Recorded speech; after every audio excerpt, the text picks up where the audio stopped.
Hi, Jency ടോക്സിലേക്ക് സ്വാഗതം. ഞാൻ ഇവിടെ ഒരു പുതിയൊരു പോഡ്കാസ്റ്റ് തുടങ്ങാൻ ആഗ്രഹിച്ചത് നമ്മുടെ ഇന്നത്തെ ഒരു സാമൂഹ്യ അന്തരീക്ഷത്തിൽ നമ്മൾ ചർച്ച ചെയ്യേണ്ടതും നമ്മൾ ഏറ്റവും കൂടുതൽ നമ്മുടെ അഭിപ്രായങ്ങൾ ഇന്ന് തുറന്നു പറയേണ്ട പല പല വിഷയങ്ങളും വന്നതുകൊണ്ടാണ്. ഇന്ന് നമ്മൾ കേരളം എന്ന ഒരു ബ്രാൻഡ്, ശരിക്കും കേരളം എന്നൊരു ബ്രാൻഡായിട്ട് തന്നെ നമുക്ക് മനസ്സിലാക്കാം. കേരളം എന്ന ബ്രാൻഡ് ഇന്ന് ഇന്ത്യക്ക് പുറത്തും വലിയ രീതിയിൽ ചർച്ച ചെയ്യുന്ന ഒരു സന്ദർഭമാണ്. നമുക്കറിയാം, ഇന്ത്യയിൽ നിന്നുള്ള മൈഗ്രൻസ് പല ലോകത്തിൻ്റെ ഭാഗത്തും എത്തിക്കഴിഞ്ഞ ഈ സിറ്റുവേഷനിൽ ഇന്ത്യയെ പറ്റിയുള്ളൊരു വലിയ രീതിയിലുള്ള ചർച്ചകൾ പല രാജ്യങ്ങളിൽ നടക്കുകയാണ്. ഇന്ത്യയുടെ പല ഇന്ത്യയിൽ നിന്ന് പോയ ആൾക്കാരുടെ പ്രകടനങ്ങൾ, അവർ നടന്ന പല പ്രോഗ്രാംസുകൾ കണ്ടുള്ള പ്രോബ്ലംസും അതിനെപ്പറ്റിയുള്ള കാര്യങ്ങളും ഒക്കെ വലിയ രീതിയിൽ നമ്മുടെ ഇന്ത്യക്ക് പുറത്ത് ചർച്ച ചെയ്യപ്പെടുന്ന ഒരു കാലത്ത് മലയാളികളെയും കേരളത്തിലെ മലയാളി സുഹൃത്തുക്കളെയും പറ്റിയുള്ള അഭിപ്രായങ്ങൾ ഇന്ന് ഇന്ത്യക്ക് പുറത്തും ഇന്ത്യയിലും വലിയ രീതിയിൽ ചർച്ച ചെയ്യുകയാണ്. കേരളം, ഞാൻ പുറത്ത് ജോലി ചെയ്യുന്ന ഒരു വ്യക്തിയാണ്. അപ്പോൾ കേരളത്തെപ്പറ്റി കേരളത്തിന് പുറത്തുള്ള വ്യക്തികൾ നമ്മളെപ്പറ്റി പറയുന്നത് നമുക്ക് വലിയ അഭിമാനമാണ് ഉണ്ടാകാറ്. പ്രത്യേകിച്ച് കേരളത്തിൻ്റെ വിദ്യാഭ്യാസമാണ് ഏറ്റവും കൂടുതൽ ആൾക്കാർ പറയുന്നത്. പക്ഷേ അതിലുപരി ഇപ്പം നമുക്കറിയാം, ഇൻസ്റ്റയിൽ ഉൾപ്പെടെ നമ്മുടെ ഈ ട്രാഫിക് റൂളുകൾ, അല്ലെങ്കിൽ ഒരു റെയിൽവേ ക്രോസ് സമയത്ത് നമ്മുടെ വണ്ടികൾ നിരനിരയായിട്ട് നിൽക്കുന്ന അടക്കമുള്ള കാര്യങ്ങൾ നമ്മളെല്ലാവരും നിരന്തരം കാണുന്നതാണ്. നമ്മുടെ ആ ഒരു കൾച്ചറൽ സിവിക് സെൻസ് ഇന്നും ഇൻസ്റ്റയിലടക്കം പല സോഷ്യൽ മീഡിയകളിലും ചർച്ച ചെയ്യുന്നതും നമ്മൾ പരിഹരിക്കപ്പെടാനും ഇംപ്രൂവ് ചെയ്യാനും ശ്രമിക്കുന്നതും നമ്മുടെ സിവിക് സെൻസിനെ പറ്റിയാണ്. അതായത് ഒരു സിവിക് സെൻസും നമ്മുടെ കേരളം എന്ന ബ്രാൻഡിൻ്റെ പ്രത്യേകതയെ പറ്റിയാണ് കൂടുതൽ എനിക്കിവിടെ സംസാരിക്കാനായിട്ട് ആഗ്രഹം. ഇന്ന് നമ്മുടെ കേരളം എന്ന ബ്രാൻഡിൻ്റെ ആ ഒരു സിവിക് സെൻസ് പുറത്ത് നമ്മൾ പല സംസ്ഥാനത്തുള്ള പല ആൾക്കാരും കൊണ്ട് സംസാരിക്കുമ്പോൾ, അല്ലെങ്കിൽ അവരിവിടെ വന്നുള്ള അവരുടെ എക്സ്പീരിയൻസ് നോക്കുമ്പോൾ നമുക്ക് മനസ്സിലാവും കേരളം എന്ന ബ്രാൻഡ് വളരെ അധികം ഇംപ്രസീവായിട്ട്, അല്ലെങ്കിൽ വളരെയധികം ആൾക്കാർക്ക് താല്പര്യപ്പെടുന്ന രീതിയിലേക്ക് മാറിക്കഴിഞ്ഞിട്ടുണ്ട്. ഇപ്പോൾ ഏറ്റവും ഉദാഹരണമായിട്ട് ഞാൻ പറഞ്ഞു, ഇത്തരത്തിലുള്ള ട്രാഫിക് റൂളുകൾ അടക്കം നമ്മുടെ നാട് ചെയ്യുന്നത്. ഏറ്റവും പ്രധാനമായിട്ട് ഞാനൊരു നോർത്ത് ഇന്ത്യയിൽ നിന്നുള്ളൊരു വ്യക്തിയോട് സംസാരിക്കുകയുണ്ടായി. ഒരു വെസ്റ്റ് ബംഗാളിൽ നിന്നുള്ള വ്യക്തിയോട് സംസാരിക്കുകയുണ്ടായി.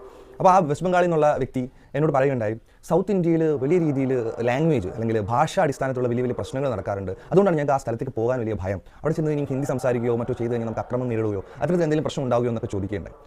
അപ്പം ഞാനിപ്പം വിചാരിച്ചു, ഓക്കെ, അതുകൊണ്ടായിരിക്കാം പല ആൾക്കാർക്കും നമ്മുടെ ഈ നാട്ടിലേക്ക് പല ആൾക്കാരും വരുമ്പോൾ അവർക്ക് അത്തരത്തിലുള്ള ഭയം ഉണ്ടാകുന്നുണ്ടോ എന്നൊക്കെ നമുക്കൊരു സംശയം തോന്നും. അപ്പോൾ അവർ തന്നെ എന്നോട് പറയുകയുണ്ടായി, അവർ കേരളം വിസിറ്റ് ചെയ്തിട്ടുണ്ട്, കേരളത്തിൽ ഇത്തരത്തിലുള്ള പ്രത്യേകതകൾ അല്ലെങ്കിൽ ഇത്തരത്തിലുള്ള പ്രശ്നങ്ങൾ ഉണ്ടാവാറില്ലല്ലോ എന്നൊക്കെ അവർ തന്നെ എന്നോട് സംസാരിക്കണം. അപ്പോഴാണ് ഞാനും ഈ വിഷയത്തെപ്പറ്റി കൂടുതൽ ശ്രദ്ധിക്കാൻ തുടങ്ങി. നമ്മളും ശ്രദ്ധിക്കേണ്ട ഒരു കാര്യമാണ്, നമ്മൾ തൊട്ടടുത്ത് കിടക്കുന്ന പല സംസ്ഥാനം, കർണാടക ആയാലും തെലങ്കാന ആയാലും തമിഴ്നാടായാലും അവരുടെ ഭാഷയുടെ പ്രശ്നത്തിൽ ഹിന്ദി എന്ന ഭാഷയുടെ വരവിനെതിരെ ഒരു വലിയ തരത്തിൽ പ്രശ്നം ഉണ്ടാക്കുകയും ആ ഹിന്ദി എന്ന ഭാഷയുമായി ബന്ധപ്പെട്ടിട്ട് അത് സംസാരിക്കുന്നവരോ അത് എഴുതിയ ഫലകങ്ങളടക്കം ഒരു മായ്ക്കുന്ന രീതിയിൽ വളരെ അക്രമാസക്തമായി പെരുമാറുന്നതായിട്ട് നമ്മൾ കാണാറുണ്ട്. പക്ഷെ അതിൽ നിന്ന് വളരെ വ്യത്യസ്തമാണ് കേരളത്തിൻ്റെ സിറ്റുവേഷൻ.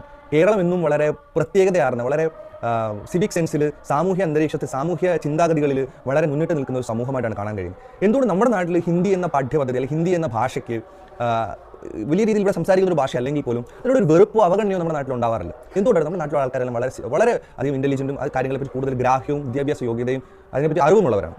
നമ്മുടെ നാട്ടിൽ ഹിന്ദി എന്ന ഭാഷയ്ക്കുള്ള സ്വാതന്ത്ര്യക്കുറവോ അല്ലെങ്കിൽ ഹിന്ദി എന്ന ഭാഷയ്ക്കെതിരായുള്ള പ്രശ്നങ്ങളോ ഒന്നും നമ്മുടെ നാട്ടിലുണ്ടാവാറില്ല.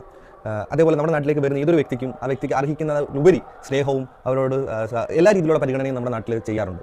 നമ്മുടെ കേരളത്തിൽ ഈ മലയാളം എന്ന ഭാഷയോട് നമ്മൾ ഇത്രയധികം സ്നേഹിക്കുമ്പോഴും നമ്മൾ മറ്റു ഭാഷയും എത്രത്തോളം നമ്മളാൽ ചേർത്ത് നിർത്തുന്നു എന്നൊരു ഉദാഹരണമാണ് ഈ തൊട്ടടുത്ത് കിടക്കുന്ന സംസ്ഥാനങ്ങളിൽ മറ്റ് ഇതര ഭാഷകൾക്കെതിരായ പ്രശ്നം നടക്കുമ്പോഴും കേരളം അതിൽ നിന്ന് വ്യത്യസ്തമായി നിൽക്കുന്നു. നമ്മൾ സൗത്ത് ഇന്ത്യൻ എന്ന് പറയുമ്പോഴും കേരളത്തിൻ്റെ ബ്രാൻഡ് എന്നും ആ വ്യത്യസ്തത കൊണ്ട് നിലനിർത്തുന്നുണ്ട്. ഈ കേരളം എന്ന നാട്ടിൽ നമ്മളെല്ലാവരും ഹിന്ദി എന്ന ഭാഷ ഉൾക്കൊണ്ട് ഹിന്ദി മാത്രം സംസാരിക്കുന്നില്ല, അതിനെ എതിർക്കുന്നില്ല. നമ്മൾ നമ്മുടെ മാതൃഭാഷ മലയാളത്തോട് വളരെയധികം സ്നേഹത്തോടും വളരെയധികം അടുപ്പം പുലർത്തുന്ന ഒരു മനുഷ്യർ തന്നെയാണ് നമ്മൾ. ഈ ഭാഷ മാത്രമല്ല, നമ്മളുടെ ഭക്ഷണ രീതികൾ തന്നെ പല സംസ്ഥാനങ്ങളിലും ഉള്ള രീതിയല്ല നമ്മുടെ സംസ്ഥാനത്തെ ഭക്ഷണ വൈവിധ്യം തന്നെ വലുതാണ്.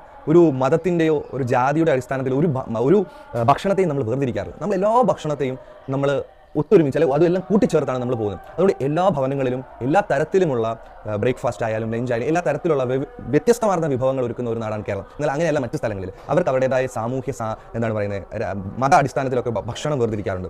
വെജിറ്റേറിയൻ മാത്രമുള്ള മേഖലകൾ അല്ലെങ്കിൽ നോൺ വെജിറ്റേറിയൻ അടുപ്പിക്കാത്ത മേഖലകൾ, അത്തരത്തിലുള്ള പല സംസ്ഥാനങ്ങൾ നമ്മുടെ കേരളത്തിന് പുറത്തുണ്ട്. പക്ഷേ നമ്മുടെ സംസ്ഥാനത്ത് എല്ലാത്തിനെയും വളരെ കളക്റ്റീവായ, ഇൻക്ലൂസീവായ, എല്ലാവരും ചേർത്ത് നിർത്തുന്ന ഒരു വലിയൊരു അന്തരീക്ഷമാണ് കേരളത്തിലുള്ളത്. അപ്പം അത്തരത്തിലൊരു വലിയൊരു വ്യത്യാസം കേരളത്തിലുണ്ട്. അതേപോലെ ആണ് മതം. എല്ലാ മതങ്ങളെയും ഒരേപോലെ സ്നേഹിക്കുന്ന, മതമുള്ളവനെയും മതമില്ലാത്തവനെയും ഒരേപോലെ കാണുന്ന, അവൻ്റെ ആശയങ്ങളെ കേൾക്കാനും അതിനെ വിമർശിക്കാനുമുള്ള സ്വാതന്ത്ര്യമുള്ള ഒരു നാടാണ്. ഏത് ഭക്ഷണം കഴിക്കാനും ഏത് വസ്ത്രം ധരിക്കാനും വലിയ രീതിയിലുള്ള സ്വാതന്ത്ര്യമുള്ള നാടാണ് നമ്മുടെ ഈ മലയാളത്തിൻ്റെ അല്ലെങ്കിൽ ഈ മലയാള മണ്ണെന്ന് പറയുന്ന കേരളത്തിൽ ഉള്ള പ്രത്യേകത.